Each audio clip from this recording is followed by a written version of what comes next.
Alright, so let's hope this is working. Yep. The one time I don't have errors is the one time we get the first podcast going. I am happy to be bringing the show here because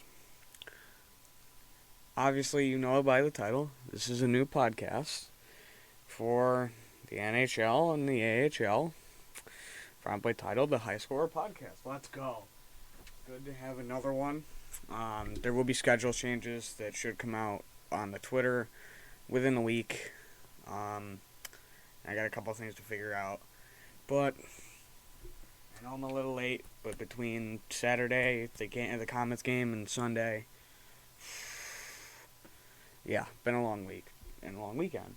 But I can just be happy to be bringing the podcast for the first time. I know the first week I was supposed to do it, I couldn't get it done because there was some recording issues. But we're here, we're good, we're going. And now, if you don't already know, this is going to follow some Comets, some Wolfpack, and some Rangers. The occasional Devils mixed in, and the occasional Adirondack Thunder. But it's mostly going to be centered around those three teams. If you don't know, I'm a New Yorker. Because we got Utica in the county, like right there. Practically live in the audit times. And then you got your other two. You got New York team and the Rangers and their farm team. So, yay. And I do have videos I may put up during podcasts on the screen at certain times because it follows with it. Like the multiple fights that happened in the Crunch game Saturday night. And you can find play-by-plays on the High Score Podcast page on Twitter. That's where I'm moving all my play-by-plays now for Comets games because I think I'm going to do one every game. So, yeah, you can find that there. That'll be interesting, but we'll start off with the first topic. Comets sweep the Crunch in their small series. They go on to play with the Bruins farm team, or the Boston Bruins farm team, Providence. Tomorrow night, it was moved from $3 beer night Wednesdays to Tuesday because of conflict. I forget what. But it is now $3 Tuesday, or $3 beer Tuesday, which I find kind of funny. It's weird to kind of be out of the tradition of Wednesdays for once, but whatever. It'll be back at some point in the month, or next month. So, it's at least one Wednesday game they've got at home. But it was a very chippy game Saturday. I mean, my Twitter page said it all with the multiple fights and the ones that almost broke out. Yeah, it was crazy. And I talked to someone who was at the game Friday because they played the Crunch in Syracuse Friday night. That game was not bad. There really wasn't a chippiness to the atmosphere. And then Saturday, it was bad. And I mean, Syracuse isn't a team they're normally chippy with. It's not like the Wolfpack where when Vancouver had the farm team here, it was always like the fan base doesn't like them, and the team may or may not like them. And yeah, so that game, I wanted to talk about that game for a little bit too because that was hilarious. There was actually a decent turnout of Rangers fans and Wolfpack fans. I was happy, and it was a crazy game. I mean, that game was chippy, and the crowd was into it. I mean, the crowd still isn't the greatest of chance, but we'll get there at some point, hopefully. But it was funny. I mean, that Wolfpack game was chippy. The crowd was into it. You saw a lot of, the crowd was yelling and getting Utica hyped up. I mean, at one point, there was a fan that I was in front of because we were up in one of the top rows that game. And there's a guy sitting in front of us to our right. Now, this guy had been going on all night, yelling, shouting, that kind of stuff. Now, anytime the Rangers or the Wolfpack would score or something good happened for the Wolfpack, I would clap a little too loud just because I wanted to make them kind of angry, which it was funny. But I think that was the night the Balls Out guys were on the left side, too. Shout out to Ball Army, Balls Out, because that's hilarious. It's a parody Twitter page. There's a bunch of them that show up in Balls Out shirts, and now they've kind of started a chant, too, which is hilarious to me. If you don't know, it's a group centered around Kevin. It's a parody group, kind of just making jokes about Kevin Ball and stuff, and it's funny. You should check it out. But If you're a hockey fan, you're a Comets fan, check that out. It's funny. But between them, and there was one guy who was right to the right and below of the play-by-play guy for, I think it's K-Rock. They gave him the drum that the mascot usually uses, and he's sitting up there he's sitting up there hitting it, and then he ran down, over and out the tunnel of, what section's that? Oh, is that, 219, 218 section? The gate, I think. I think that's the gate, 218, 219. That gate, he ran out through that, came around, came to the, 216, 217, or whatever it was. The gate to the left of that, that's the two sections before it, and was sitting in there waiting because he couldn't come back out because play had resumed. And at one point, you just hear him hitting the drum down there, and it was funny, but that was great. He had to have had an in to get that drum, but I'm glad it happened. But anyways, there was, between that and the guy to the right shouting, it was funny. But at one point in the late third, he started shouting at Huska. Adam Huska, the goalie, he was in goal because Kincaid was still up with the taxi squad because Shesterkin was down and Georgiev was on a roll. So they had Kincaid up there just in case. So you had Huska Wall. Of course, Wall didn't see the ice that night. I'm glad he didn't. Nothing against Wall. I just wanted to see Huska if Kincaid wasn't going to be in goal. And it was interesting because he's starting to try to heckle Huska from up top, and that's not going to work because they can barely hear you, especially when Utica plays Hartford because it gets very loud. And that place was packed too. Like that place was packed. It really hasn't been that much more packed than that since like opening night. Really, there hasn't been any much games that I've been to that have competed with that numbers wise, from what it felt like. But so he decides I'm going to go down and heckle from like where the railings are. If you've been in the odd, you know where the railings are because there's the sections like it's like 107 to 121 or something like that, or 120. And it's the lower sections. There's probably a good 8 rows. There's your walkway with your tunnels coming out, and then there's a good, it goes up to R, so that's a good 20 rows around. And he goes all the way from row R. No, it wasn't row R. It was, what was it? It was, a row down from R. He was in row Q. Goes all the way from the far end seat of row Q all the way down to the walkway and starts trying to heckle Huska. Well, I don't know if someone who knows one of the security guards, and because he works part-time at the odd and part-time somewhere else, and the guy who went down actually ended up getting pulled out, and I think he got kicked out. Well, the security guard that I know is the one that ended up helping kicking him out. I was like, that's ironic. And he got kicked out in the last 2 minutes. So he didn't get to see the end of the game. And, the very end. Because, Wolfpack won 2-1. It was very close. But that game, the crowd was into it. And after that... Actually, no, I want to go to before that quick. Because right before that, I think I got the guy a little angry because he was saying, oh, Mittens is better than Huska. And now stats had come up earlier in the game, and I kind of looked into it myself. Mittens had played in less games and had a worse record, and I think it's the same save percentage. And I just nonchalantly, which being me, I go, Huska's got the better record. He's played more games. He's more experienced in the AHL right now. He didn't just get called up from Adirondack like a month ago. And, his stats make him look overall better. At one point, one or both of them, I know one of them did. I don't know if both of them did, but at least one of them looked at me and shot me a glance, and I'm just like, what do you want me to do? I'm going to point that out every time. But nothing against Mittens. He's a great goalie, but Huska's stats just showed he was better at the time. Or at least the stats portrayed it. And a little bit by his play kind of portrayed it too. I think Mittens would need a little more time before he can kind of push for Huska's level. But it's just Mittens hasn't been up so much that he can really... He doesn't have as much of a serving size to prove himself as Huska does. But that's neither here nor there. Now, that crowd was so into it that you had the guy that had gotten kicked out at one point would yell something, and then you had 8 Rangers fans would yell something, and then somebody else on the other side would yell something that was a Comets fan, and then you had occasional back and forth.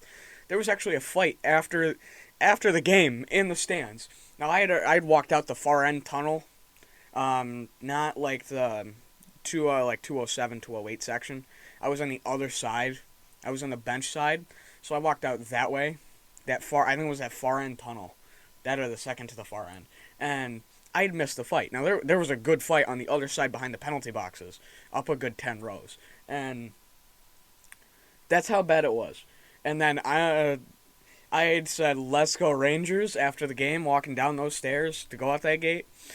Somebody yelled something. I think they were yelling at me, and I was just like, "What are you gonna do?" I'm going to point out that we won because there's still a little bit of bad blood between the Wolfpack and the Comets, and there's especially between the fan bases.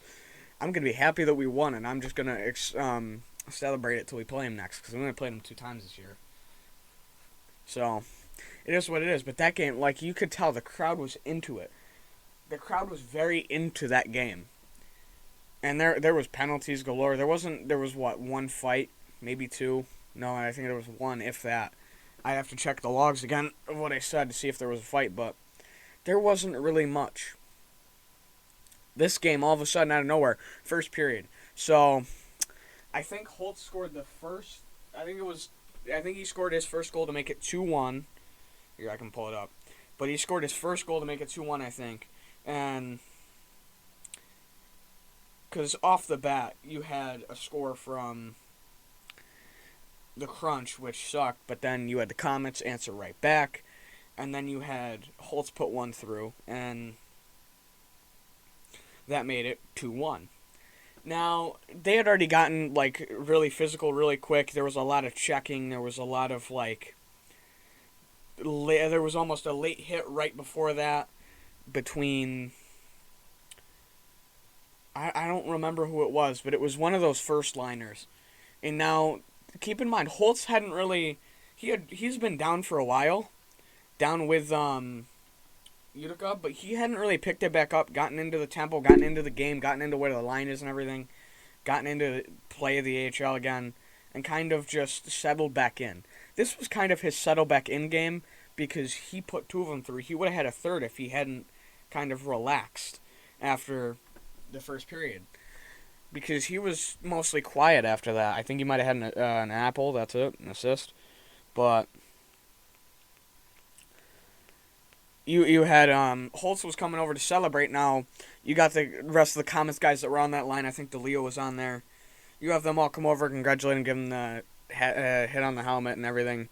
All of a sudden, you see a Crunch come over and boom, hits Holtz right into the boards in front of the Comets bench. So then a brawl breaks out, almost, and then you've got like 3 other Crunch guys come over. One of them starts fighting somebody. I couldn't catch who it was, on the far left end of the Comets bench if you're looking at it, because we were on the other side for some reason this time. And now this is still in like the Comets side of the bench, but it's like very close. It's right next to the glass between the both. And I'm just like, what?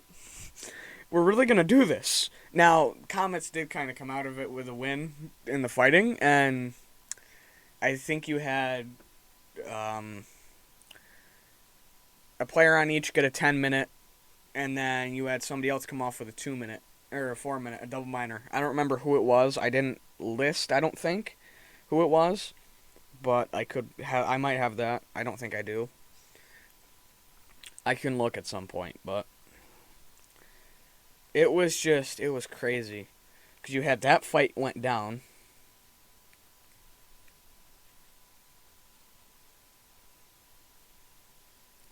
Yeah, I don't have it on this one. I have it on the other one. Alright.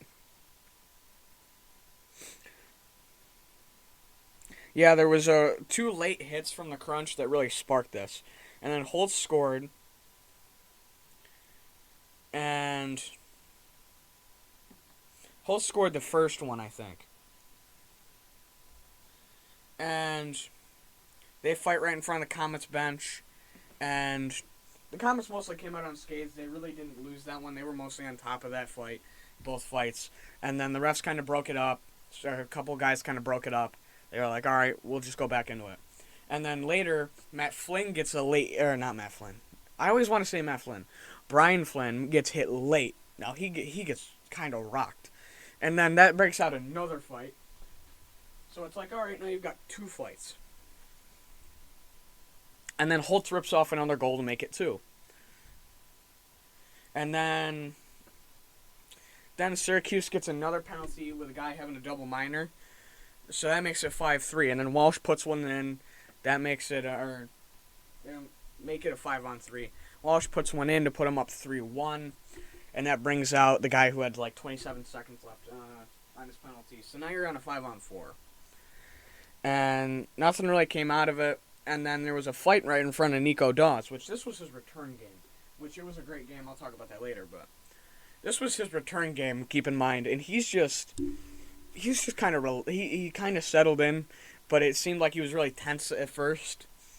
And it didn't help that you had a fight go down right in front of him. And then we're lucky McGrath was a healthy scratch, or else he would have thrown hands. Like, it would have been bad. There was a game a couple of weeks ago. It was after the Wolfpack game, so it couldn't have been that long ago. But I remember, for some reason, he drilled somebody, because they almost got in a fight, and I'm like, they're about to throw gloves. Well, they didn't. On the face-off, they come out. All of a sudden, you see McGrath kind of just turn, and you see him start to line him up. I go, oh, what is he going to do? He straight up tosses the gloves in mid-stride and spears the guy. He's a fighter, and I don't think he would have made it through this whole game if he had stayed in. He would have started another fight, if not have gone ejected already.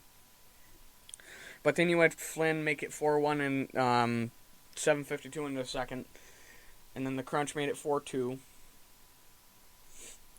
I think it was right after. And then DeLeo makes it 5-2 with 7.2 seconds left on a power play goal. Yeah, made it 5-2. That was crazy. I was surprised. DeLeo just came out of nowhere and was just like, yeah, I'll take this one. Then it was 5-3 after the Crunch scored 3:38 in the third. Nolan Foote got a shorthanded on an empty net, and that score stood. 6-3 for the rest of the game. And then you had first star went to Alexander Holtz, second went to Walsh, third went to Dawes, and Denis pulled in his 400th win. I like that. I'm glad he got to get his 400th, and here's to another 400. But, man, what a game. And it got really chippy, and then it slowly slowed down. It got less chippy in the second, and in the third, it was almost non-existent. I mean, there was a couple times in the first and the second where there would be like a shoving match, and I'm like, they might throw hands on this next face-off, and they wouldn't. I go, I'm surprised they're not. But they might not want to take in dumb penalties. And then here's what did look different for the Comets was you had there's a lot of back and forth, a lot of patience, and a lot of puck movement in the first in the offensive zone. And then the second and the third, it kind of disappeared. It looked like me when I played with my buddies on Shell. It was just like fast offensive push in the offensive zone, put one on net, come back out. I mean, they would put one or two on net, and they're coming back out, and the shot total after the first really showed that.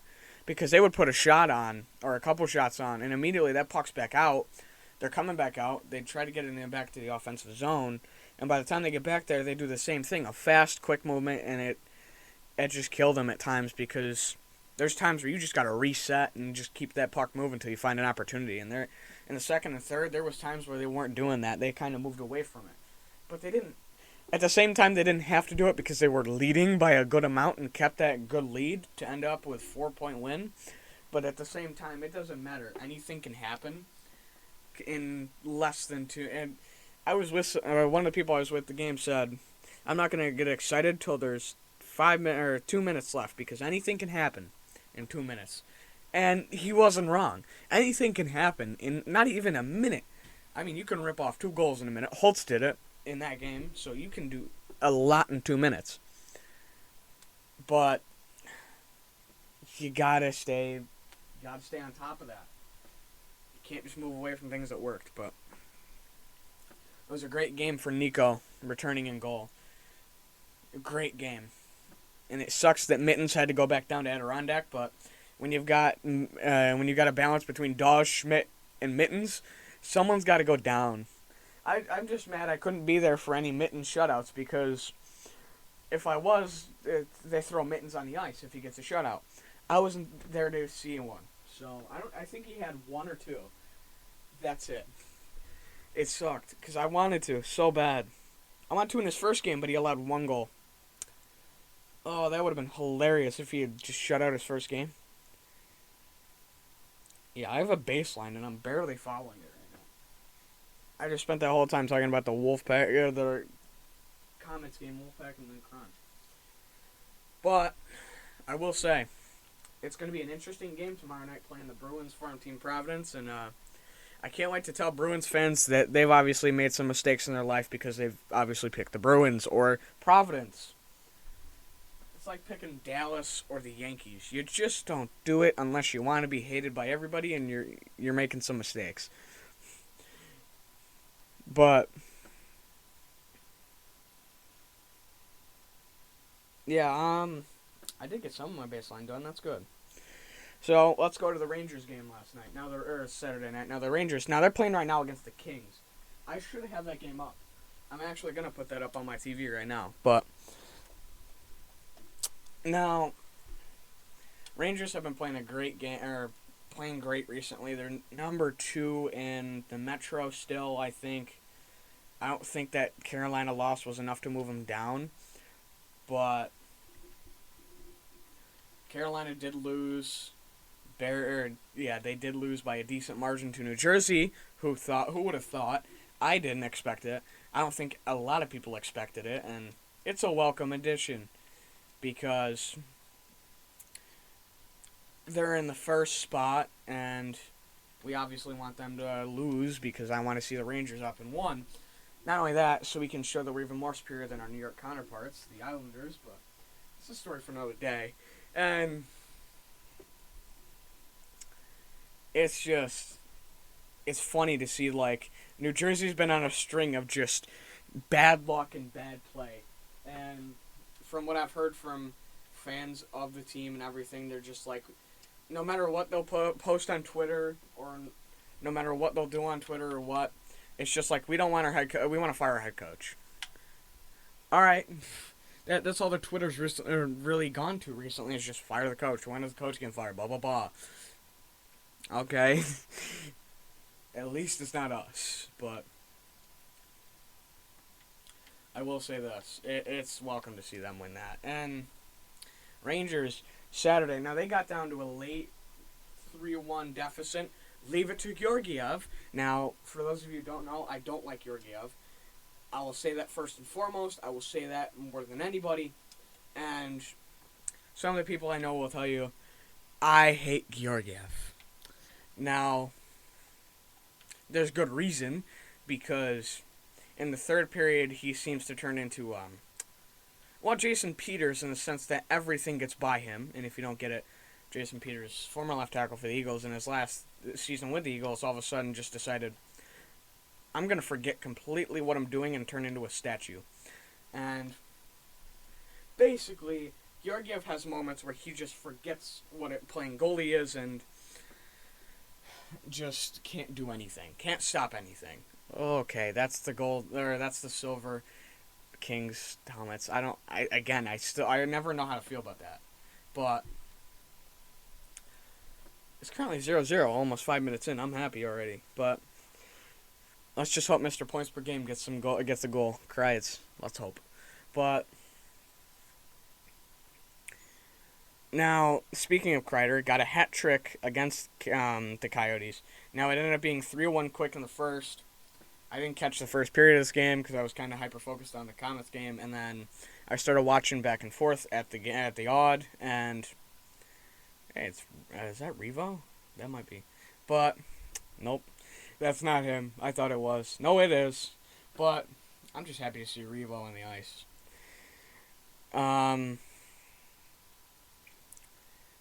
It's funny. So, it's ironic that I'm talking about this game, and my recording is gonna be out, and I'm probably gonna know how this game ends. But by that time, I'm used to lives where I'm like talking about the game that's on. But that game. So then it was 3-1 early. They pulled Georgiev, put in Shesterkin, and then the tide kind of changed. Shesterkin didn't let anything through, I don't think, if I remember correctly. And it was really a good night for the Rangers offense after that because all of a sudden they just start dropping goals. Kreis dropped 3. I think Strome dropped 1. Somebody else had 1, and I don't remember who got him now. I don't have him in my outline, which I should, and I really should, but they started all of a sudden blowing up, and I mean like all of a sudden they were like, all right, we're playing now. And at one point, while I was watching the game and I was talking to somebody to my right, somebody in front of me goes, who are they playing? I go, Rangers they got Arizona. And he goes, oh, that'll be embarrassing if they lose. And I go, yeah, you can only win this game. You got to come back. Meanwhile, this is while they gotten up to 4-3 at this point. They ripped off another 3 goals. Now, after the first scoring kind of went down, I said, watch, this will end up being like 8-3. I was close. But Shesterkin's in goal again. That's good. I'm glad he's in goal. I'd rather not put Georgiev anywhere near there. But I'm just happy that they ripped off goals like they did because they really just showed up. And they were really looking to do some damage. And that's what they did. They proved that while they may have started slow, that don't mean nothing.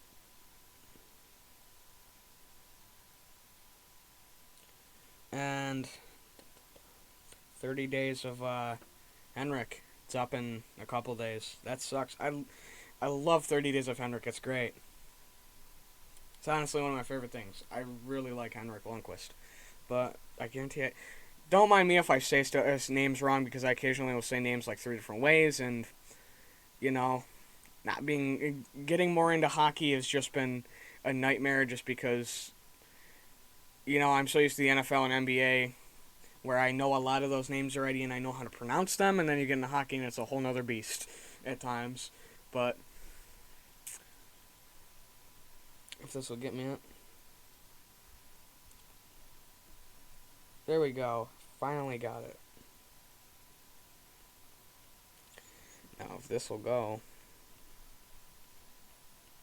So we're down 2-1 at the end of the first. Who dropped the first goal? Trubs. Truba dropped the first goal to make it 1-2. They were down 2-1. Kreitz made it on a shorthanded goal.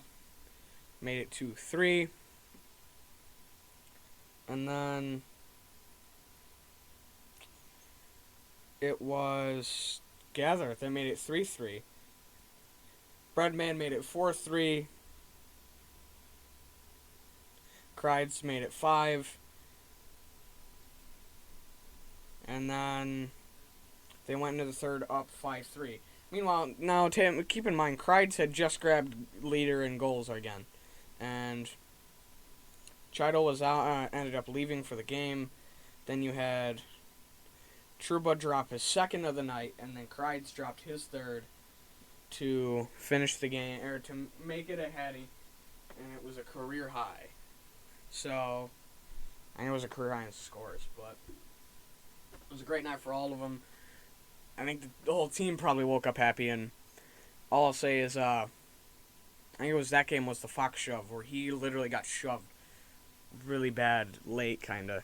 And I'm just saying, if Reeves was on that ice when that happened, he would have thrown hands, and that would have been chaos. But Rangers played great against the Wolfpack, and we'll see what they can do tonight against the Kings.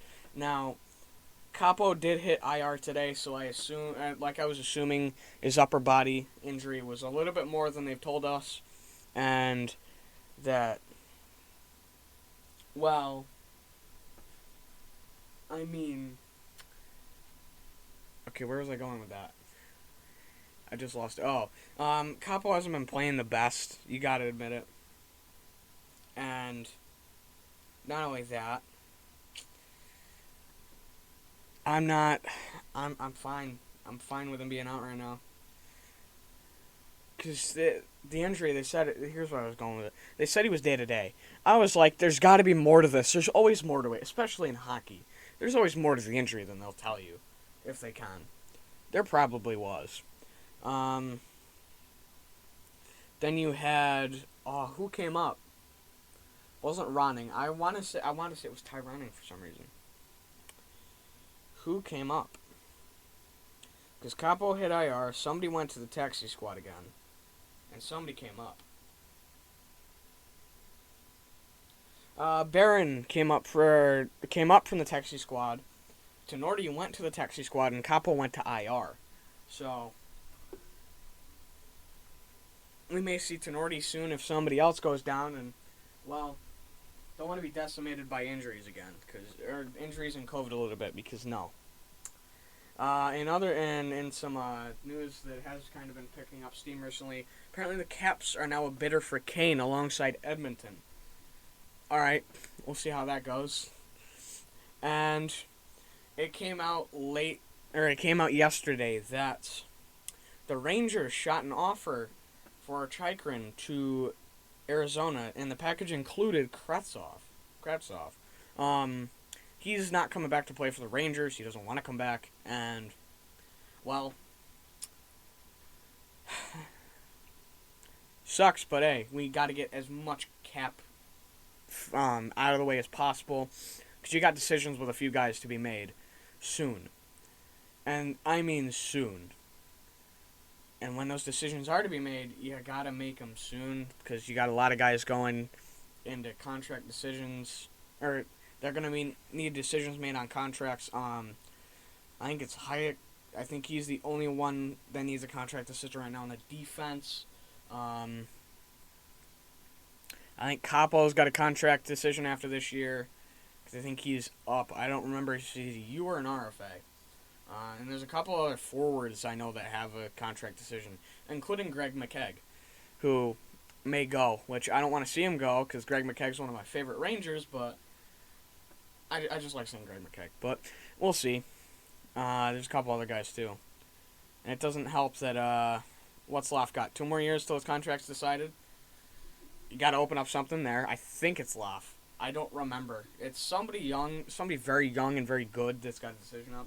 Strom's got to have one made for him, and we'll see. But if you bring in Chychrun, you'd have to make a move to get some cap for out. And I would love to move on from Georgiev, because he's going to want a contract soon, but the question comes up of, who are you going to get to play behind him? Because I don't know if I don't believe in Kincaid, and Husk and Wall need a lot more time to develop before I can really put them in at the back behind Shesterkin and go, I'm fine with this, even with how bad Georgiev is at times. He's hot when he's playing a lot of good games, or a lot of games and stretches, but then he'll have games where he's just like, no, I don't think I want to play goalie tonight. Or it doesn't feel like he's playing goalie tonight. It's one of those days sometimes. And it gets annoying. But it also came out that Arizona's going to want a player, a prospect, and a pick. We do have the Blues' 2nd round pick, but I don't know if I want to move for him right now. I don't know. And then there's also rumors that the Rangers tested waters with DeBrusk. Okay. Did Fox get hurt on that play? He might have. Fox may have gotten hurt on that play. Trying to get off onto the bench. He may have gotten hit in a bad way. I will say this. So I was talking to another Rangers fan about the defenseman depth, that it would be nice to maybe have another guy for that 3rd or 4th line at certain times. Oh, that's a trip, of course. But, no, it's not? Okay. But there's been talk of that trade, and there was a stat that I found I find kind of crazy. Now, Nemeth runs with, I think, the 4th defensive line. 3rd or 4th. He's minus 12 on the season through Arizona game. And he was paired with Schneider, who had a great debut, but he's kind of evening out. He's plateauing. And now with those guys, that last defensive group, they're okay, but there's times where they just fall apart. And as much as I like Schneider, he's still a young guy. He's still a rookie. He's not going to automatically just come in and be good. So there's time and development that goes into that. I mean, he's still up. He's still playing right now. But he still looks a little bit raw as a prospect. I'd still give him time before I can really settle him into a line. And we'll see what happens. But, hey, it was a good day to get a podcast out. I'm glad to have this one finally out. And, hey, I'm excited to get this one out. I am excited. Here's to many more of this podcast. And see you guys later this week. And I will have a podcast scheduled out soon. Peace.